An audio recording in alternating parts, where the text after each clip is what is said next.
જાણો છો બધા પર મોબાઈલ છે, દેશ અને દુનિયામાં શું ચાલી રહ્યું છે.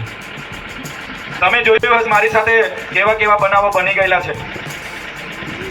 આગળ પણ એક કાર્ય આપણા ગામમાં હું આવ્યો તો, અને પછી તમે બધા જાણો છો હું રાજનીતિમાં જાહેર જીવનમાં મારા અંગત સ્વાર્થ માટે મેં નથી આવ્યો.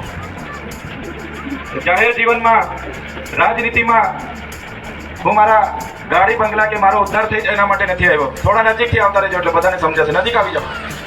આ બાજુના યુવાઓ મિત્રો બાળકો થોડા નજીક આવતો જેથી કરીને બધાને સમજાશે. ગઈકાલથી એક ધારું બોલવાનું ચાલે છે એટલે કદાચ બોલવામાં ગળું થોડું દબાયેલું છે, માફ કરજો. આપોવાલી બી આળવે પણ અહીં પાસે તુમીમાં નહી કાઢા.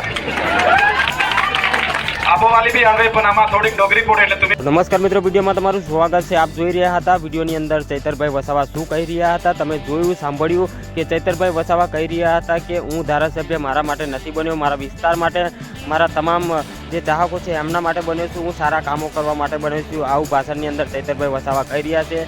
આદિવાસી લોકો તેમને સપોર્ટ કરી રહ્યા છે અને ચૈતરભાઈ વસાવાએ કીધું કે મને ખોટો કેસ કરીને સરકારે ફસાવવામાં આવ્યો હતો અને જેલમાં નાખવામાં આવ્યો હતો. એ પણ જાહેર સભાની અંદર ચૈતરભાઈ વસાવાએ પબ્લિકની અંદર કીધું છે. અને ચૈતરભાઈ વસાવાએ કીધું કે બેરોજગારો જે લોકો ફરે છે એમના માટે અને મારા તમામ વિસ્તારમાં જે લોકો આવતા હોય એમના માટે હું સારા કામ કરવા માટે અને એજ્યુકેશનને લઈ બાબતે સરકારી શાળાઓ વિશે અને દવાખાનાઓ વિશે જે વાત કરી છે એ અત્યારે સોશિયલ મીડિયામાં વિડીયો વાયરલ થઈ રહ્યા છે.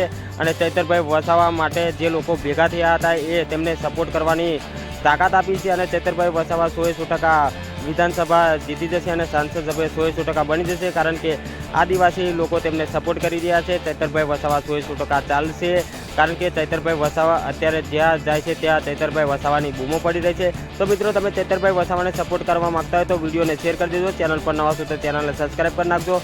તમને આ વિડીયો કેવો લાગ્યો કમેન્ટમાં જરૂરથી લખજો. જય હિન્દ, જય ભારત.